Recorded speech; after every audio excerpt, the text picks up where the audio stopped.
I'm Fred McMurray. It's Thursday, and today we have a special episode for Pride Month of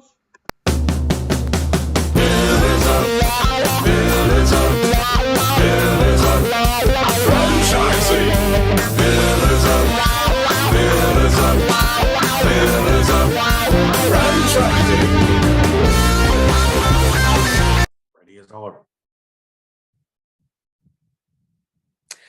All right, Kristin, we are here on Pillars of Franchising with three very special guests to help us celebrate Pride Month.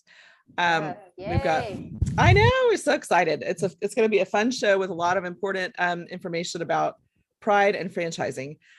We've got Paul Pickett from Wild Birds Unlimited. We've got Mark Jameson from Propelled Brands, and we've got Cassidy Ford from FRM Solutions. So everybody, welcome to the show. Yeah, awesome. Thank you. Excited to be here. Happy Pride. Yeah. Happy Pride. Happy Yeah. Pride. So to start it off, I just think it's, since we said Happy Pride, I think it's important to discuss why we have a Pride Month. Why is that important, both culturally in your business? Why is it important that we celebrate Pride Month? And how does that impact you in terms of what you're doing with your work roles? Paul, you want to start us off? Sure. I just think it's important to, whenever you have a community that maybe has not been widely embraced and accepted, those people who are accepting it need to promote that. And what it will do is create additional acceptance and embracing of that community from others. And both Cassidy and Mark have probably heard me say this a million times. I mean, won't it be nice when we don't need a Pride Month because nobody cares? And people will say, oh, remember the day when we cared about that? Remember the day when we cared? People had to, really, Black Lives Matter? Well, of course. Why would you even have to say that? That's just like saying air is transparent, right? I mean, And so, you know, I've always thought that the goal is to have the IFA's Pride Council Pride Month to be obsolete, because it was an old-fashioned time when anyone was on the outside. I think that's awesome. I really love that analogy. That's where I guess we get the humans are humans, right? Like, does it really matter? Yeah. So, good for you. And I think it's important in business to celebrate the fact that all are welcome. And that's not, and you know, we're in franchising, so we want to make sure that the LGBTQ plus community, the Black community, women, whatever the, you know, race, nationality, gender, sexual orientation, none of it matters. Everyone's welcome, and we want to serve everybody, and we want everyone to be inclusive and included. I love it. Mark, what are your thoughts on that? Yeah, I mean, I certainly share the thoughts that Paul does, and you know, what's exciting about, I think, Pride Month is it is acknowledgement for, in our company, we have a fairly good amount of LGBT franchisees. We have a number of LGBTQ employees. And so I think it's as important for them as well to feel welcomed and a part of something. And I agree with Paul, it would be great maybe someday if we didn't, although I don't know that we'll ever not celebrate it. I think celebrating it is great, and appreciate where we've gotten. There's still a long way to go, right? And I think that both when Paul and I created the Pride Council, which I know we'll talk about later, I think it was for us both, you know, I'm going to put Paul in a spot a little bit too. We're both a different generation, and, you know, was not in a generation where anything was welcome. And so it's nice now to see the embrace when we launch it and you see people coming forward. The good news about most people of any group that has been affected by society or anything is that you want to welcome everybody. So it isn't just about the LGBTQ community. It is about allies. And I know we're going to talk about that. And it's about other groups of minorities and people with mental health issues. And as we created a diversity inclusion council at Fast Signs, that's what we really learned is like, wow, this this is broad. And yeah, I want to talk about pride, but somebody else might want to talk about anti-Semitism or something like that. And I hope that Pride Month and every other month that recognizes affected groups at least starts the conversation. I don't think hate will ever go away. It hasn't in the history of the country. But I do hope that when people realize, and you hear this a lot, that my friend, my neighbor, my boss, my son, my child are members of those community, then I think it's harder to hate. And I hope this at least opens up the conversation. And that to me is what Pride Month means, and why I think it's so important to proudly carry the flag and celebrate Pride, as well as celebrate every other Black History Month and every other month that to me is a group that, you know, all those groups have been similarly affected in different ways. So Yeah. Let me ask you, in starting the council, have you found, or what have you found has been the reaction of this huge community of franchise owners? You know, it's interesting, Kristin. We were excited. It was a very diverse group. We made sure we had representations from virtually every community we could find within our network. And what surprised me was there were people who actually texted me directly and said, "Why are you doing this? Are you being forced to do this? Is this a PR thing?" And I'm like, no, it's like, we want to celebrate those communities that are an important part of our franchise. You have employees in these groups, right? And so I would say, generally speaking, certainly the management of the company and everybody else was well embracing, including our CEO, Catherine Monson, who is the former chair of the IFA. Yeah. But there were franchisees who just were like, "Why are you doing this?" And I have to admit, I looked at it and thought, this is 2021. Somebody actually has a problem. Why would this be a negative? I'm not taking away anything from you. I'm not saying you have less rights or I have more rights. I just want everybody to have equal rights. So it did surprise me. And I had franchisees, some strong franchisees that texted me directly, knowing that I'm a member of the LGBTQ community. I don't necessarily wave the flag in my office, but I don't hide it either. I talk about my partner openly and everything else. So, but generally it was very well received. We talked about it. We introduced it at our convention in February of this year. The Pride Council was on stage. They talked about why it was important. And so I would say most people were embracing, but I was surprised that there were folks that just don't understand it. And I guess I shouldn't at this stage of life. But do you also find it, sorry, Kristin, I find it interesting that people in leadership of businesses would assume that they don't have members of different communities working for them. Or don't care, right? Maybe it's that they don't care. Yeah. I don't know. Most people are going to have a member of almost every community working for them if you get to a certain size of business. They just might not be forthcoming because they don't feel warmth coming from the leaders. So and even if it's not that person working for them, what if it's their son or daughter who is, exactly. And now they want to feel like, boy, this is a community that welcomes even my children as an employer, right? Exactly. Well, and sometimes, we talk a lot about longevity and culture within our businesses, right? And so part of having an open culture and an authentic group of people want to share and they want to talk with people. And maybe, one of my employees is going through this with their children and they want to have somebody else that they can relate to and talk to about it, because that's kind of like therapy. And, we had read a study and we talked about it a couple shows ago about how it's harder for people to leave the job if they work with their friends. Mm-hmm. Yeah. Right. And so, I'm like you, I'm dumbfounded when you have business owners and some of them wildly successful from the perspective of, cash, we'll call it that, right? Society, perhaps not so much, obviously from this conversation, but that are blind to what we're really all about. And why not have your staff reflect the community that you're serving? Yeah,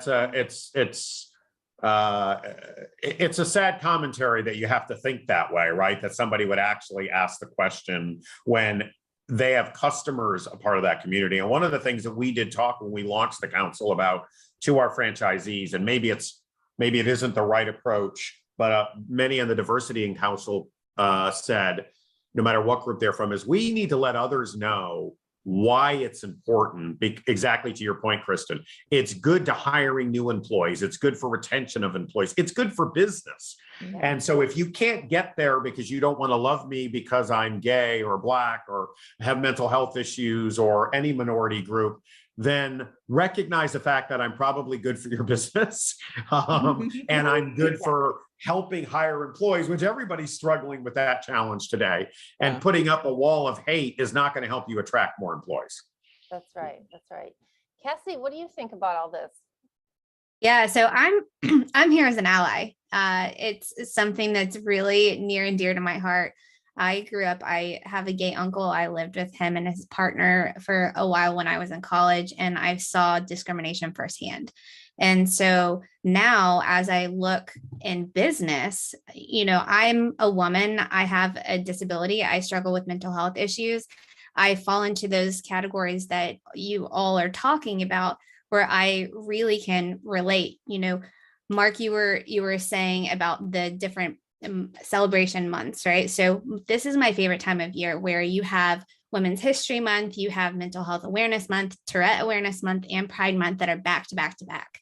And my goal, and what I see as something that has really, in my experience, it's caused more employee retention, is when those companies aren't just rainbow washing or talking the talk and not walking the walk, but are truly investing in my community and the things that I care about during these months, right? And it shouldn't just be right now, it should be all year long.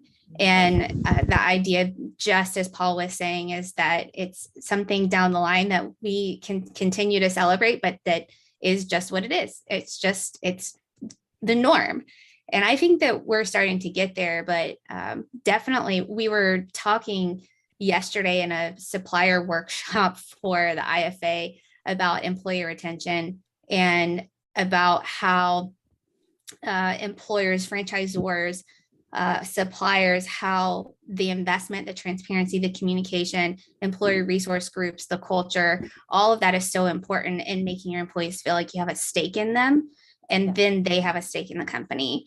And that really was kind of poignant to me. But as an ally, it's something that I see that in order to be an ally, I have to take action. It's where I have to actively step in and speak up if I see discrimination or, who I'm supporting, all of those things, and it does play an active role in my business. Yeah. And what do you do in your business to help ensure that the teams that you work with, because you work with a lot of different teams, right? I do. That they are really creating that environment.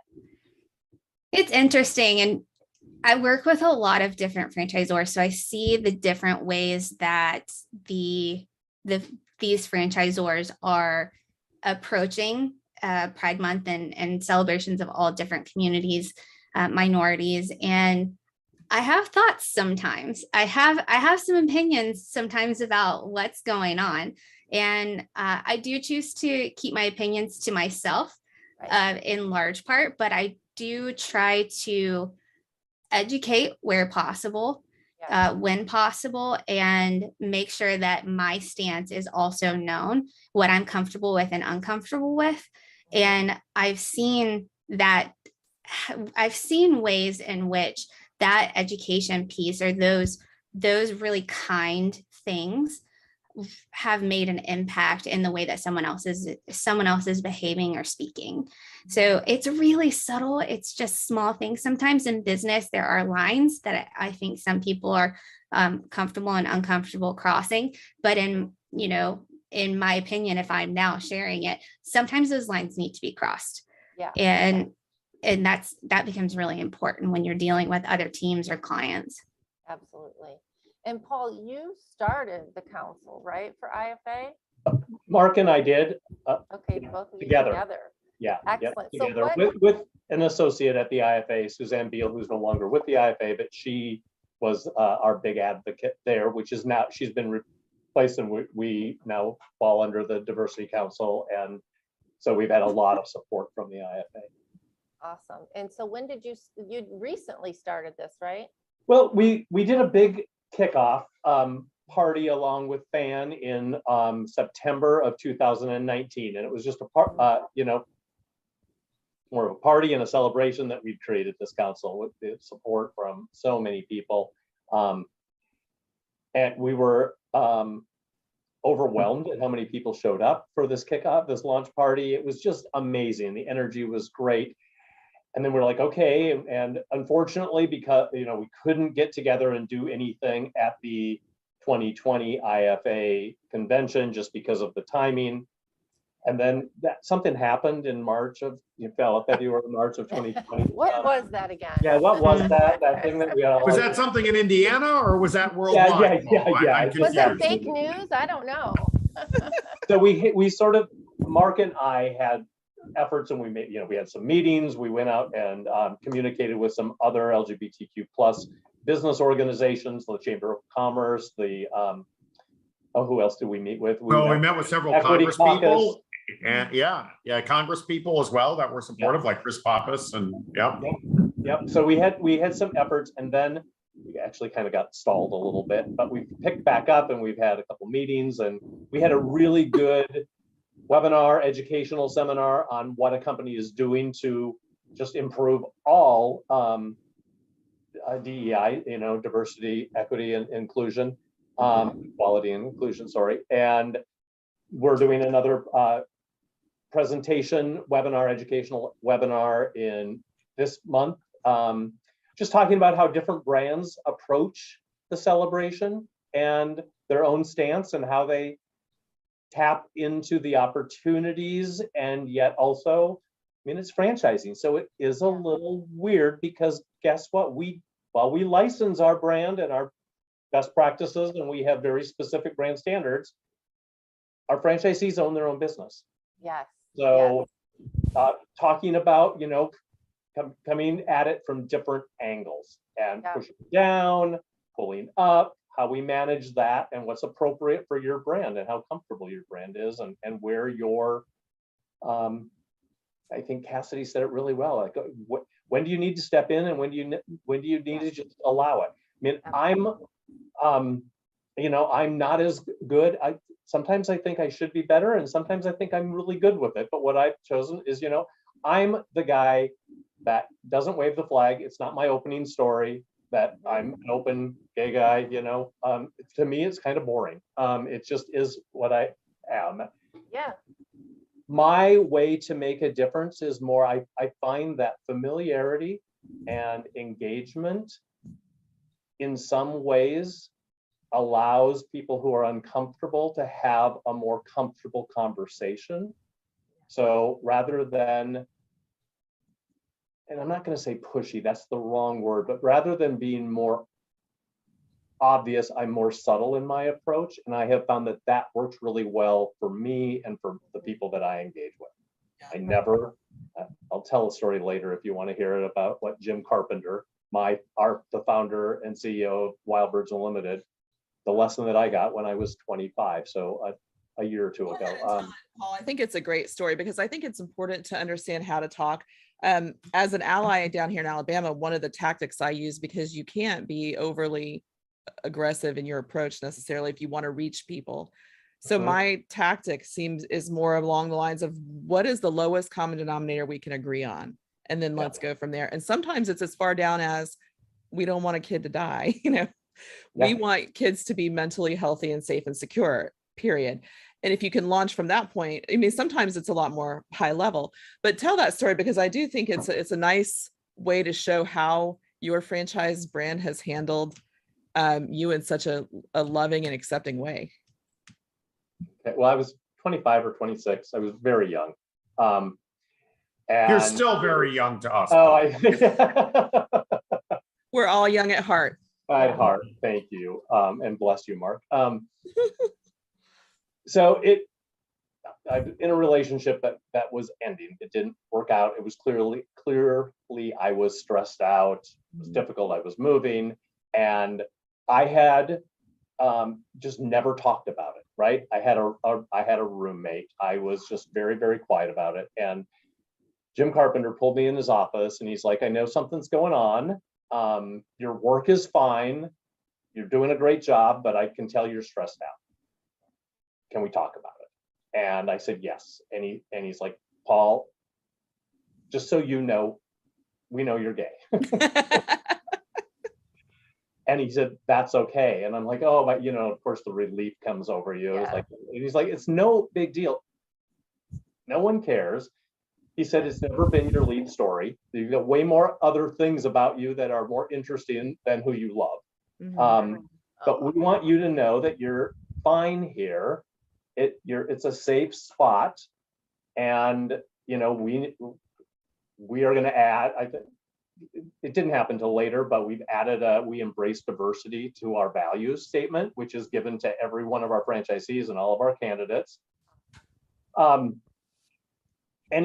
I just said, well, what happens? What do I do when somebody asks me about my wife? Which happens, when you're in development, you're talking, you're helping people a big major decision. You do get personal sometimes. You're asking them really personal questions like, I need your social security number and your personal financial statement, right? Yeah. What is going on in your life that may affect your ability to really embrace this business and make it thrive?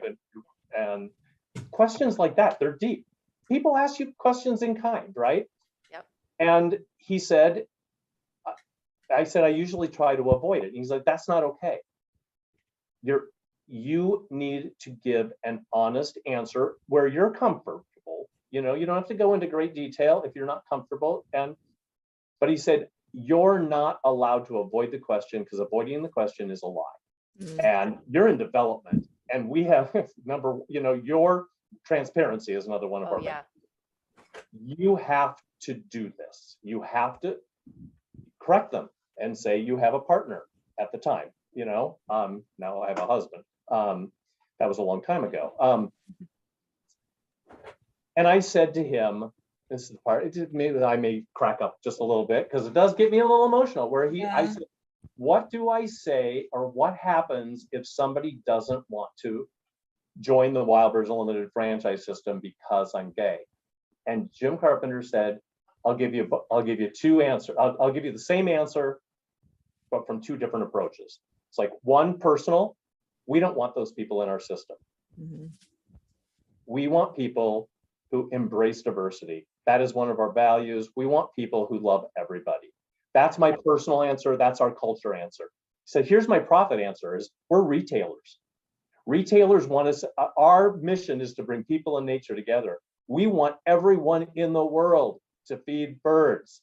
That's our big mission. Hopefully they buy the product from us. But they're retailers. They need to welcome somebody who comes in who's LGBTQ plus community. There wasn't as many letters on it at that point, but a gay or lesbian or at the time, we want to embrace them. If they're green, gray, black, brown, whatever, everyone comes in. I don't care if they're Catholic, Episcopalian, agnostic, whatever, everyone is welcome. And that is a profit position to be in because everyone's business will grow if more people are welcome. So that's just the answer. And he said, if anyone gives you any heck or any questions that are uncomfortable, you just come to me and I'll take care of it. Yep. And it was just, So when you're 25 years old and you've not been forthcoming with that in your business, what does that do for you? It empowers you. It makes you proud. It makes you breathe. That you don't have to worry about it, which is, this is, there's the profit thing. So I think a lot of people from this community and from other communities, women who have not been able to climb the quote unquote corporate ladder because there's a ceiling because of misogyny, own their own business. And franchising is such a great way to do it because they can eliminate that ceiling. Right. And they can actually take and build the culture that they want. And they can empower others from other diverse communities, including old white straight guys, are in there too. Well, and that's always interesting because we talk, and Elizabeth mentioned before too, about how that's kind of been what franchising has been run by and known by, right, for years and years, is the old white guy. And so obviously we work to really shatter that image, because that's not really what maybe we still are predominantly that way, but we're working, I think everybody's working really hard to change that. I mean, we are far more diverse as a whole in franchising than ever before. Yeah, I mean, I think that if you think about, oh, go ahead, Paul. No, I was just going to say, it goes back to, and actually Mark made a good edit on my conversation where, why do you need, well, hopefully there'll be a day you don't need to celebrate Pride or celebrate. It's Tourette's Month, it's Women's Month, it's Black History Month, it's Mental Health Month. And actually, I'm going to retract that, because you know what? Celebrating the diversity increases it increases the color of the rug we're all weaving. And that kind of diversity actually creates more interest, more points of view, and more excitement. So I'm going to stop saying that the celebration should be obsolete. Hopefully what will eliminate is the fight. Yes. Right. Yeah, and I think if we will be able to celebrate the diversity.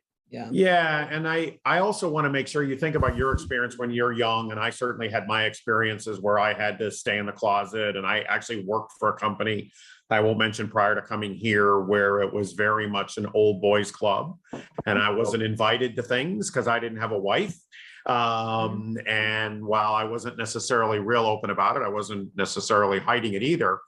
And I want to make sure that Pride Month and all of these events and discussions help the youth today that are in the same situation we were in, right? It may not be that society is the issue as much anymore, because society is way more open with gay marriage and all that. But let's face it, there's a lot of hate out there. And there are many people, unfortunately, that are raising their kids that way. And so I want those children and other adults that went through what we went through as youngsters to be able to say, there is an outlet for me. There is a place for me. I am going to be welcome. And, I'm sorry if my family doesn't understand. They'll either come around or they won't. Right. But that's not a reason for me to live in kind of a prison almost. And I think that's important. I agree with a lot with what Jim told Paul. We added and I think any franchisor, if you're not doing this, should do it. We track classifications of all groups of minorities, all groups for our franchise, so that when we want to do PR and we want to communicate to them, I know who's LGBT, I know who's military, I know who's Black, I know who's Hispanic, I know who is other issues. And we had a candidate who said, you have LGBTQ on here. If you support that, I don't want to be a part of your franchise. Why is that even on the application?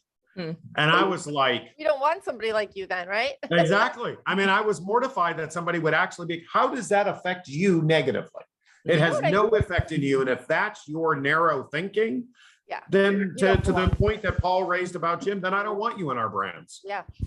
Well, you know what I think is interesting as we have this conversation, I think back to some of the other franchisors that we've talked to, and especially some of them one is in mental health, LE Mental Health. One is Daniel Stein with Special Strong. And the thing that I really enjoyed about both of those franchisors is saying, listen, just because you have the money, just because you come in here and you can afford to buy a business, doesn't mean we're going to award you one. Because you need to feel what we feel. Because again, they're working with an underserved and maybe underrepresented community, right? The mental health community, and the Special Strong deals with kids with cerebral palsy and all kinds of other issues that isn't what you and I might deal with. And so I think it's really great that they have such strong values and feelings about making somebody, it's the interview process to be awarded one of those franchises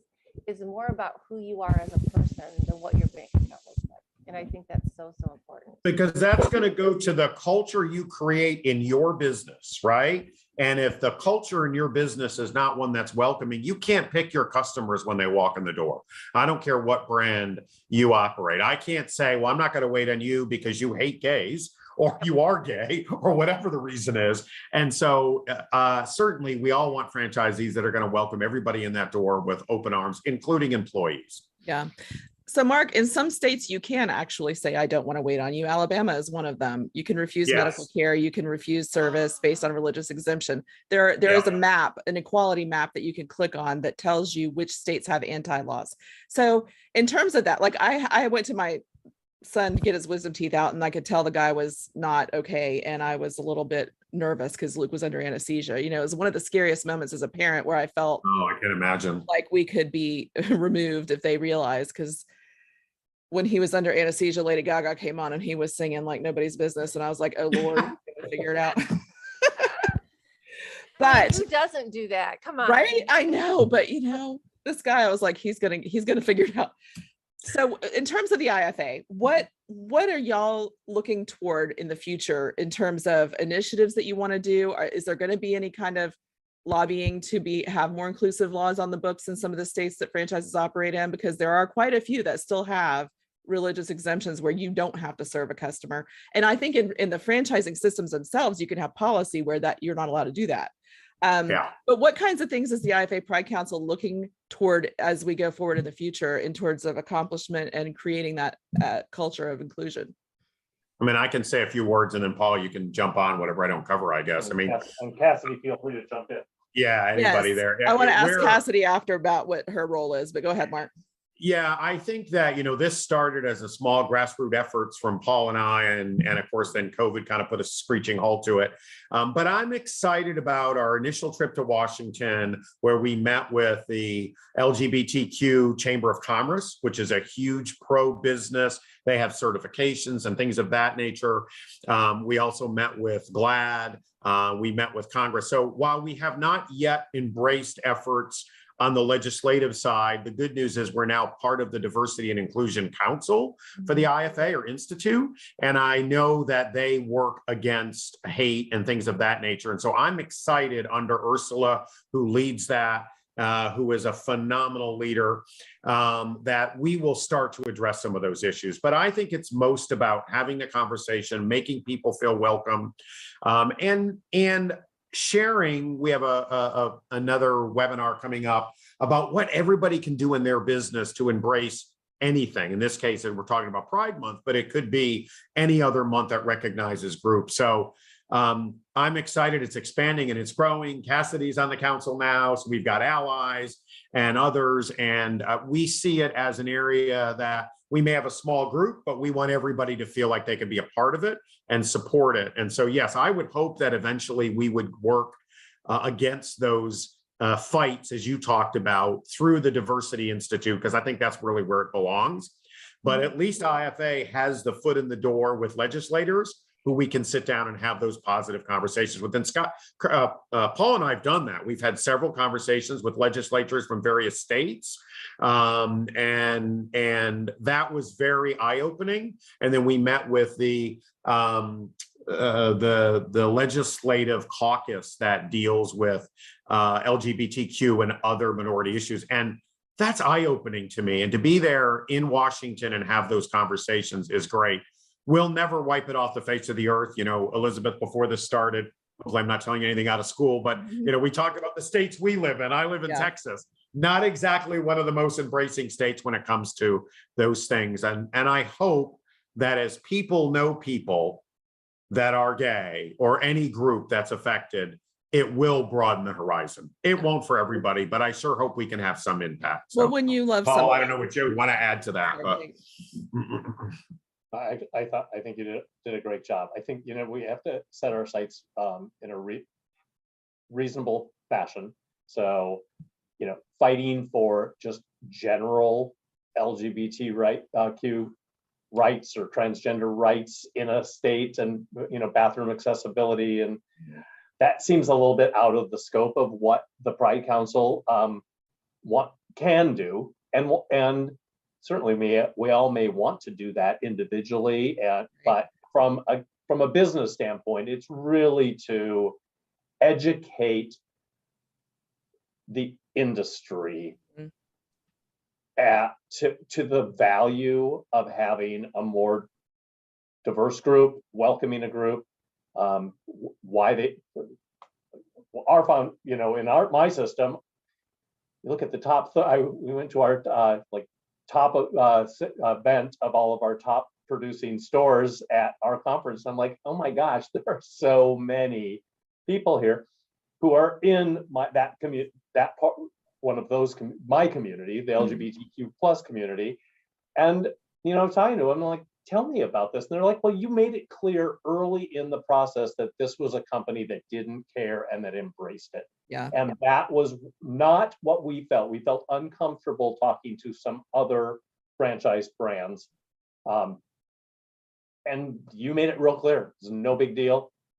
And that helped us feel comfortable about it and then engage more to basically unearth all the other great benefits, the business benefits of being a part of our concept. Yeah. That should make you so proud. Oh yeah, it does. I mean, really, because that's and you know, take that and then mix it with a message of these generations that are coming up and coming into franchising. Yeah. Hit those targets, and I mean, you got a gold mine of people who just are looking for a place. Yeah. And it's a legacy. It's a great legacy. Yeah. You guys are all, and Cassidy, I'm including you in that too, because doing this work and making people feel safe, that brand is going to live longer and stronger because of that diversity that you guys have created in that culture. Cassidy, tell us, we're about to the end of our time, but tell us what was important to you about joining the IFA Pride Council, and what is it that allies can do to accomplish all these goals that we've been talking about? Right. So, you know, you guys know me, you know that I like to talk, you know that, you know, I've been on this show before and I've been speaking up a lot.